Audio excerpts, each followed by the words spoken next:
English Gurukul परिवार का हिस्सा बनने के लिए और हमारे साथ अपनी इंग्लिश को इम्प्रूव करने के लिए चैनल को अभी सब्सक्राइब कीजिए। हेलो दोस्तों, स्वागत है आपका इंग्लिश गुरुकुल यूट्यूब चैनल पे। दोस्तों, अभी हम पढ़ रहे हैं अ थीफ स्टोरी, जिसे लिखा है रस्किन बॉन्ड ने। इस स्टोरी को समझने के लिए शुरुआत करते हैं अमिताभ बच्चन के एक फेमस डायलॉग से। अमिताभ बच्चन कहते हैं, कोई भी इंसान अपनी इच्छा से चोर नहीं बनता। वक्त, हालात और मजबूरी इंसान को चोर बनने पर मजबूर कर देते हैं। जब बचपन में ही किसी के सर से माँ बाप का साया हट जाता है, पेट में भूख होती है और मजबूरी सिर पर आकर खड़ी हो जाती है, ऐसे वक्त में जब कोई संभालने वाला हाथ नहीं होता, जब कोई सही और गलत के बीच में फर्क जताने वाला इंसान साथ नहीं होता, तो अक्सर इंसान के पैर गुनाहों की रास्ते पे अपने आप चल पड़ते हैं। क्योंकि ये पेट की भूख है साहब, पेट की भूख इतनी आसानी से पूरी नहीं हो सकती। लेकिन जब इंसान इन अंधेरी गलियों में भटक जाता है तो वो सोचता है कि वो वापस निकले, लेकिन वक्त, हालात और ये समाज किसी इंसान को वापस इस गलियारों से बाहर निकलना मुमकिन नहीं होने देता। इस डायलॉग से हमें समझ पाते हैं कि कोई भी इंसान जानबूझकर चोर नहीं बन पाता। दोस्तों, इस कहानी के अंदर हम एक बच्चे की कहानी पढ़ रहे हैं जिसकी उम्र लगभग 15 साल की है। इसका नाम है हरी सिंह। अब ये नाम उसने जानबूझकर अपनाया हुआ है। हो सकता है हर महीने वो अलग-अलग नाम अपनाता है। इसका रीज़न क्या है? क्योंकि वो पुलिस से बचने के लिए अलग-अलग नाम अलग-अलग जगह पे बताता रहता है। अगर उसने पहले कहीं चोरी की होगी और उस वक़्त अगर उसने अपना नाम विनोद बताया था, अगर आगे भी वो वही नाम बताएगा तो बहुत ज़्यादा चांस है कि उस नाम से उसे पहचान लिया जाएगा और पु चोलिस चोर जो है, पुलिस उस चोर को पकड़ लेंगे।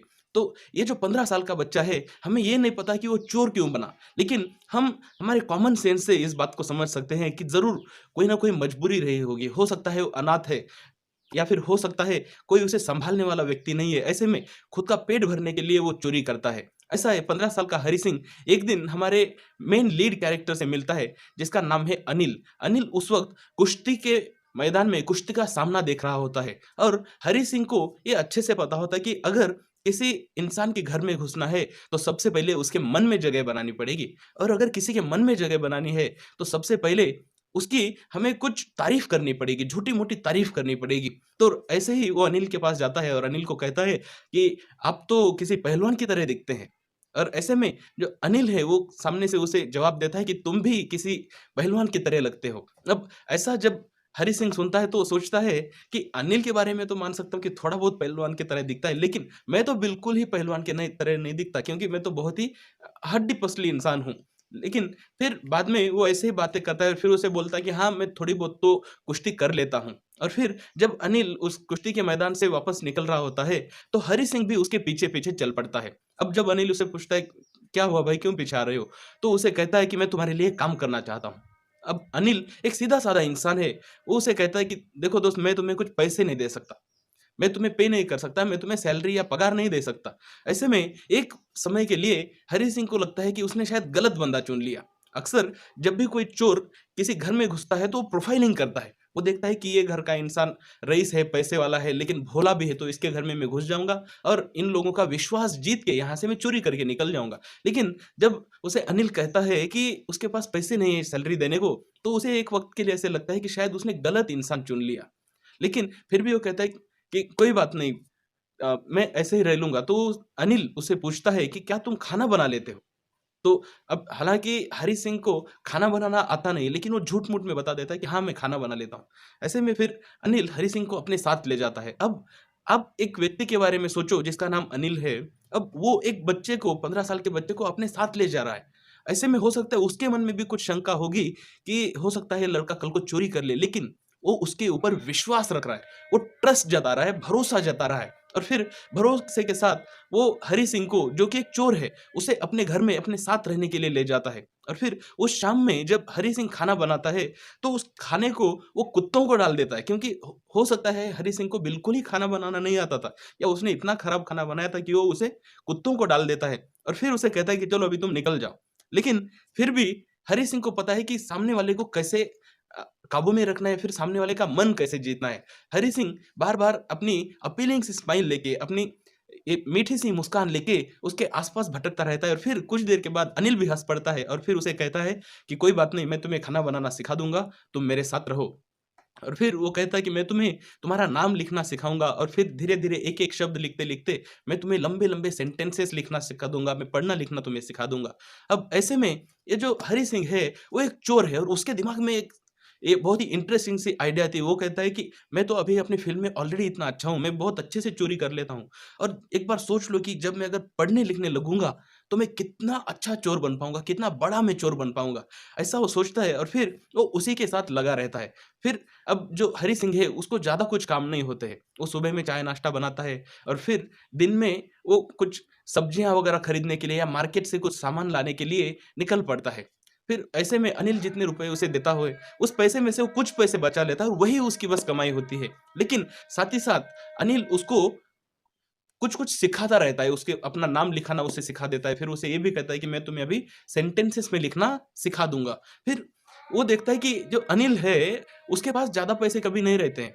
वो अनिल के व्यवहार से या फिर अनिल के रोज़मर्रा के रूटीन से वो इतना समझ पाता है कि अनिल शायद कुछ लिखता है, वो किसी मैगज़ीन में कोई लेखक है और अब लिख कर के जितने पैसे आते हैं, उससे उसका गुज़ारा चल पाता है। अब गुज़ारा तो चल पाता है, लेकिन अनिल की एक बुरी आदत है कि जितना भी पैसा आता है, वो मान लो आज के डेट में अगर उसके पास कुछ पैसे आए, तो उन पैसों को तुरंत उड़ा देता है, पार्टी कर देता है, खाता-पीता है, मौज करता है, सारे पैसे उड़ा देता है। लेकिन हरी सिंह को वो कभी सैलरी नहीं देता है। ऐसे में कुछ दिनों बाद एक दिन अनिल घर पे आता है, तो उसके पास काफ़ी पैसे होते हैं, उसके पास नोटों का बंडल होता है। अब ये बंडल हरी सिंह देख लेता है और हरी सिंह जो कि एक चोर है, वो सोचता है कि बहुत दिन हो गए, अभी 1 महीना हो गया, मैं तो मेरे प्रैक्टिस से ही कम हो गया, आजकल चोरी की प्रैक्टिस ही मुझे नहीं रही। ऐसे में सोचता कि आज रात में हाथ साफ करूँगा, आज रात में यहाँ से चोरी करके निकल जाऊँगा। ऐसे में खाना खाने के बाद जब अनिल सो जाता है तो सोते वक़्त वो पैसों के बंडल को मैट्रेस के नीचे रखता है। जो बिछावन होता है, वो बिछावन के नीचे वो पैसों के बंडल को रखता है और वो सो जाता है, आराम से सो जाता है, शांति से सो जाता है। फिर एक बार जब हरी सिंह को तसल्ली हो जाती है कि अनिल अभी सो गया है, तो धीरे-धीरे वो जाता है और जहाँ पे अनिल सोया है, वहाँ से वो पैसे निकाल रहा होता है। जैसे ही वो पैसे निकाल रहा होता है तो अनिल उसकी तरफ पलट जाता है, करवट ले लेता है और जैसे ही वो करवट लेता है तो एक वक़्त के लिए यहाँ पे सस्पेंस सा क्रिएट हो जाता है। अक्सर जैसे चोर या कॉमेडी मूवी में हम देखते हैं कि चोर अभी चोरी करते हुए पकड़े जाने वाला था लेकिन वो बच गया। ऐसा ही हरी सिंह के साथ भी होता है और फिर अनिल नींद से नहीं जगता और फिर धीरे से वहाँ से पैसे निकालने के बाद वो खिसकते-खिसकते हरी सिंह वहाँ से घर से बाहर निकलता है और जैसे ही घर से बाहर निकलता है वो तेज़ी से भागने लगता है। उसके दिमाग में एक कैलकुलेशन होता है कि अभी अगर वो तेज़ी से रेलवे स्टेशन पे जाएगा, तो लखनऊ को जाने वाली जो एक्सप्रेस ट्रेन है, उसे वो पकड़ सकता है। तो ऐसे में वो जब रेलवे स्टेशन पे पहुँचता है तो ट्रेन जस्ट शुरू हो चुकी होती है और अनिल को ये पता होता है, हरी सिंह को ये पता होता है कि अगर वो भागते-भागते जाएगा, तो वो ज़रूर ट्रेन पकड़ सकता है। लेकिन जैसे वो ट्रेन को पकड़ने वाला होता है, ऐसे में कहीं न कहीं उसे एक झिझक सी हो जाती है और वो झिझक के कारण वो ट्रेन को नहीं पकड़ता, वो खुद भी ये नहीं समझ पाता कि ऐसा क्यों हो गया? यहाँ से हमें समझ में आता है हृदय परिवर्तन के बारे में। अगर चाहे तो हरी सिंह वहाँ से भाग के जा सकता था, चाहे तो वो ट्रेन पकड़ सकता था, लेकिन उसकी अंतरात्मा में से कहीं से एक आवाज़ आई कि मुझे जाना नहीं चाहिए और फिर वो ट्रेन छूट जाती है। ऐसे में अब वो एक चोर है और उसे ये पता है कि अगर वो उसके पास जो पैसे हैं, वो पैसे लेके किसी होटल में जाएगा, तो ज़रूर सामने वाले को ये शक आएगा, डाउट आएगा कि इस बच्चे के पास इतने पैसे कहाँ से आए? ऐसे में वो किसी होटल में भी नहीं जा सकता। ऐसे में वो रेलवे स्टेशन से बाहर जाता है और एक मैदान में जाकर बैठ जाता है। अब जब वो मैदान में बैठता है, तब वो सोचता है कि मैंने आज तक बहुत सारे लोगों के पास चोरी की है, बहुत से लोगों को मैंने आज तक ठगा है। वो सोचता है कि जो लोग लालची होते हैं, जब उनका पैसा मैं चोरी करता हूँ, तो वो लोग डर जाते हैं।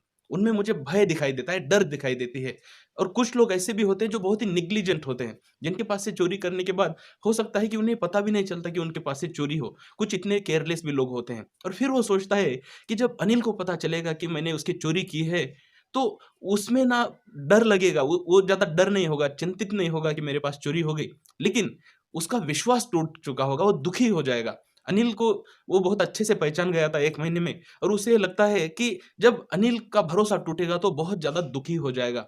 और फिर जब वो अनिल के बारे में सोचता है तो उसके दिमाग में फिर से एक चीज़ याद आती है। वो सोचता है कि ये चोरी के मामले में मैं तो लंबे-लंबे सेंटेंसेस लिखना, पढ़ना-लिखना जो मुझे अनिल सिखाने वाला था, इसके बारे में तो भूल ही गया। और फिर जब शुरुआत में उसने विचार किया था कि मैं चोर हूँ और जब मैं पढ़ना लिखना सीख जाऊँगा, तो फिर मैं बहुत अच्छा चोर बन पाऊँगा, बहुत बड़ा चोर बन पाऊँगा। अब उसके दिमाग में ऐसे ख़्याल आते हैं कि ये 100-200 रुपए तो मैं कभी भी कमा सकता हूँ। 100-200 रुपए चोरी करना या फिर 100-200 रुपए चोरी करके पकड़ा जाना, ये भी कोई बड़ी बात नहीं है। लेकिन बड़ी बात ये होगी कि एक इज़्ज़तदार व्यक्ति के तौर पर ज़िंदगी बिताना, एक रिस्पेक्टेबल इंसान के तौर पर ज़िंदगी बिताना, और फिर उसे ये लगने लगता है कि मुझे अभी वापस जाना चाहिए। क्योंकि उसे अभी पढ़ने-लिखने की इच्छा उसके मन में जागृत होते हुए दिखाई देती है, और फिर वो फिर से सोचता है कि चोरी करना तो बहुत आसान है।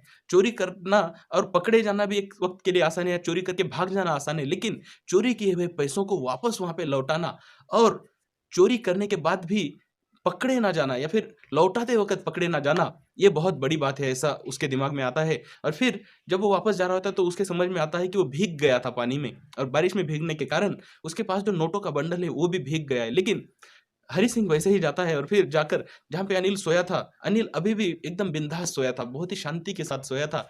ऐसे में अनिल के बिछावन के नीचे, मैट्रेस के नीचे फिर से एक बार वो पैसों को सरका देता है और सो जाता है। अगले दिन सुबह जब वो उठता है, तो ऑलरेडी अनिल जग चुका होता है और चाय भी बना ली होती है, और फिर जैसे ही हरी सिंह उठता है, तो अनिल उसकी तरफ आता है और उसके तरफ नोटों की 2 नोटें, ₹50 की नोट उसकी तरफ वो बढ़ाता है, और जब हरी सिंह उन नोटों को लेता है तो वो महसूस कर सकता है कि वो नोटें अभी भी रात की बारिश के कारण गीली है, अभी भी वो सूखी नहीं है। तो उसके मन में ये आता है कि मैं तो पकड़ा गया, मेरी चोरी पकड़ी गई, और वो डर जाता है। लेकिन तभी अनिल उसको कहता है कि कल मैंने कुछ पैसे कमाए, मैंने जो कुछ भी लिखा था उसके कारण मुझे कुछ पैसे मिले, अब से मैं तुम्हें रेगुलर बेसिस पे पगार दूँगा, सैलरी दूँगा।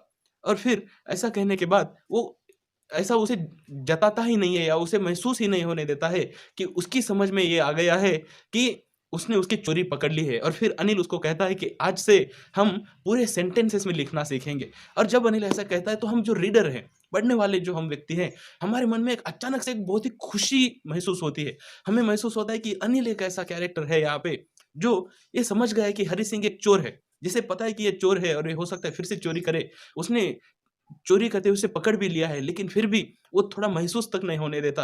कहीं न कहीं उसके मन में ये ख़्याल आता है या ये सोचता है कि मैं इसको फिर से सिखाऊँगा, मैं इसको लिखना-पढ़ना सिखाऊँगा और इसे एक अच्छा इंसान बनाऊँगा। तो ऐसी चीज़ों से हमारी इस चीज़ के ऊपर बिलीफ बढ़ जाती है, यकीन बढ़ जाता है कि दुनिया में अच्छे लोगों की कोई कमी नहीं है।